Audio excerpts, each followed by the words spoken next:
Alam niyo bang nakadepende ang blessing o pera na dumarating sa atin? Ito ay ang dahilan sa ginagamit nating mga kulay ng pitaka o wallet. Kaya't marahil maraming tao ang hindi nakakaipon dahil maaaring ginagamit nila ang mga negatibong kulay ng wallet na hindi dapat gamitin sa pag-a-attract ng pera. Dahil alam mo bang may natatanging 3 kulay lamang na nag-a-attract ng pera at kayamanan dahil base ito sa aking natuklasang mentor ng pagyaman. Kaya alam mo ba, bago ko ito binahaging videong ito ay sinaliksik ko muna at pinag-aralang mabuti. Kaya totoo nga ang natuklasan ko sa aming mentor. Ano-ano nga ba ang 3 sikretong kulay ng wallet na dapat mong gamitin upang mag-attract ng maraming pera? Ang una, ito ay ang kulay itim. Alam mo bang bukod tani ang kulay itim sa lahat ng kulay? Dahil kung makikita mo, dahil talagang matapang at talagang naninibabaw ang kulay itim na kulay sa lahat.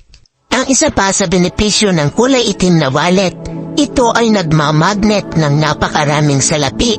Sa hindi mo inaasahang mga pagkakataon, mabibigla ka na lamang sa mga darating na blessing dahil ginagamit mo ang itim na wallet. Subalit anong klaseng wallet nga ba ang gagamitin natin? Ito nga ba ay malaki o maliit?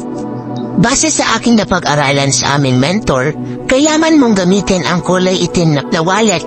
Depende lamang ito kung saan ka komportable. Maaaring gumamit ka ng long champ wallet, kaya naman yung natural na wallet lamang. Basta't siguraduhin mo lamang na ang paglalagyan mo lamang sa loob ng wallet na itim ay tanging mga pera lamang. Huwag mo itong paghahaluan ng mga resibo o kaya naman mga cards or IDs dahil maaaring ito ang magsilbing blockages o harang upang magpasok sa atin ang mga blessing o pera. Kaya't kung meron kang wallet na itim, siguraduhin pera lamang ang nasa loob nito. Ang pangalawa sa pinakamaswerteng kulay ng wallet, ito ay kulay gold. Alam niyo bang ang kulay gold na wallet, nag-a-attract ito ng kayamanan at napakaraming pera? Alam niyo bang hindi lamang ito kwento, napag-aralan ko ito na husto. At base na rin ito sa mga karanasan ng aking mga kaibigan mula nang gumamit sila ng gold na wallet. Sinabi nila na nagkaroon daw sila ng napakaraming salapi.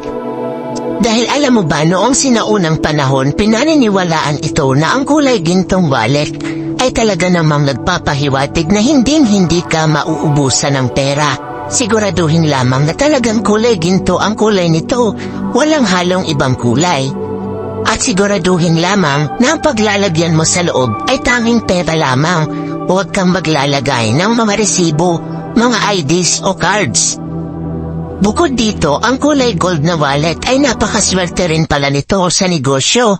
Kapag meron ka palang tindahan o kaya naman nagla-live selling ka o kung anumang uri na pangkabuhayan, ay maaari mong ilagay ang iyong mga benta dito sa gold na wallet. Dahil mag-a-attract pa ito ng maraming customers at benta. Kaya't kung narinig mo ang video kong ito, kailangan mo nang palitan ang iyong ginagamit na wallet lalong-lalo na kung ikaw ay nagnenegosyo. Palitan mo na ito ng kulay gold na wallet upang mas lalo ka pang dumugi ng customers at ng benta. Subalit ang epekto at resulta nito ay hindi agad nakikita. May mga proseso at tamang oras, subalit magugulat ka na lamang sa mga mangyayari. Alam kong babalikan mo ang ating video kapag ginawa mo ito dahil totoo lahat ng ating mga sinasabi. Ang pangatlo sa pinakamaswerteng kulay ng wallet na dapat mong gamitin upang mag-attract ito ng maraming pera at blessings. Ito ay ang kulay mustard yellow. Alam mo bang ang mustard yellow na wallet nag-a-attract ito ng napakaraming pera at libo-libo ang darating sa iyo, lalong-lalo na kung ang gagamitin mong wallet ay isang long champ wallet. Ano nga ba ang kulay ng mustard yellow? Ito ay parang pinaghalong yellow at gold. Makikita mo na lamang ito, kanyang kulay na kakaiba sa kulay yellow. Kaya kapag ginamit mo ito, lalong-lalo na kung meron kang negosyo, ay talaga namang dadami ang iyong kita.